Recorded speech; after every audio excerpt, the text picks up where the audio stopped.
அடுத்து இது வந்து டிசம்பர் 1ஆம் தேதி வந்தது. அதுக்கடுத்து ரொம்ப முக்கியமாக பார்க்க வேண்டியது ஜனவரி 13ஆம் தேதி 2026 USFDA US food and drug administration சொல்லுவோம். எப்படி ஆஸ்திரேலியாவில் இருக்கோ இந்த மாதிரி அமெரிக்காவில் USFDA தான் உலகம் பூரா இருக்கிற மருந்துகளுக்கு அப்ரூவல் கொடுக்கறது. ஸோ அவங்கக்கிட்ட அப்ரூவல் வாங்கினாதான் உலகத்தில் இருக்க எல்லா நாடுகளுக்கும் அமெரிக்காவில் முதல் கொடுக்க முடியும். அது இல்லாமல் மற்ற நாடுகள் எல்லாமே அப்புறம் ஏன்னா அவங்களோட சிஸ்டம் வந்து ரொம்ப ஸ்ட்ராங்காக இருக்கும். அதை பிரேக் பண்ணி வந்து யாரும் வந்து ஏமாற்ற முடியாது. அப்படிங்கிறனால தான் அதை வந்து ஒரு முக்கியமான விஷயமா எல்லாரும் பார்க்குறாங்க. USFDA அப்ரூவ்டு மருந்தா இது அப்படிங்கிறத எல்லாரும் பார்க்குறாங்க. ஸோ அந்த USFDAல என்ன சொல்லியிருக்காங்க அப்படின்னு கேட்டிங்கன்னா, FDA requests removal of suicidal behavior and ideation warning from the GLP-1 class drugs.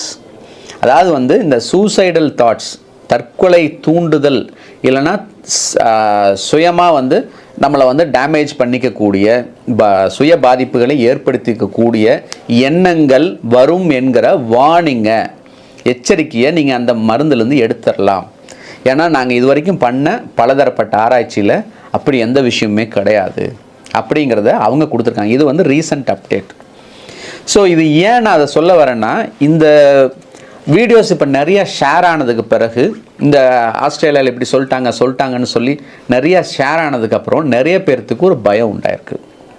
அதுவும் இந்த மருந்தை யூஸ் பண்ணுறவங்களுக்கு, ஐயோ இது யூஸ் பண்ணுறியா உனக்கு ஏதாவது பிரச்சனை வந்துடும் அப்படின்னு சொல்லி எல்லோரும் பயமுறுத்த ஆரம்பிச்சிட்டாங்க. ஸோ அவங்களுக்கெல்லாம் தெளிவான ஒரு விஷயத்தை கொடுக்கறதுக்கு தான் இந்த மருந்துக்கு அப்படி ஒரு விஷயம் கிடையாது. ஆல்ரெடி உங்களுக்கு சைக்காட்ரிக் ப்ராப்ளம் இருக்குது, சைக்காட்ரிக் மருந்து மாத்திரைகள் நீங்கள் சாப்பிட்டுட்டு இருக்கீங்க, இல்லை உங்கள் குடும்ப நபர்கள் இருக்காங்க அப்படின்னா அவங்களுக்கு ஏதாவது அந்த மாதிரி எண்ணங்கள் வருதான்னு நம்ம மானிட்டர் பண்ணலாம். அது கூட இந்த மருந்துனால வராதுங்கிறத கண்டிப்பாக சொல்லிட்டாங்க. பட் இருந்தாலும் நீங்கள் மானிட்டர் பண்ணிக்கோங்க. ஆனால் மருந்து எடுத்துக்கிற எல்லாருமே, இந்த உடல் எடை குறைக்கிற மருந்து எடுத்துக்கிற எல்லாருமே வந்து இதை பார்த்து பயப்படணுங்கிற அவசியம் கிடையாது. இந்த ஒரு தெளிவான விஷயத்தை புரிய வைக்கிறதுக்கு தான் இந்த வீடியோ. ஏன்னா வந்து ஒரு வியாதியை விட அந்த வியாதி நம்மளை ஏதாவது பண்ணிடும் அப்படிங்கிற பயம் ஜாஸ்தி. ஒரு மருந்தை விட அந்த மருந்து ஏதாவது நம்மளை செஞ்சிடுமோங்கிற பயம் இப்போ ஜாஸ்தியாக இருக்குது.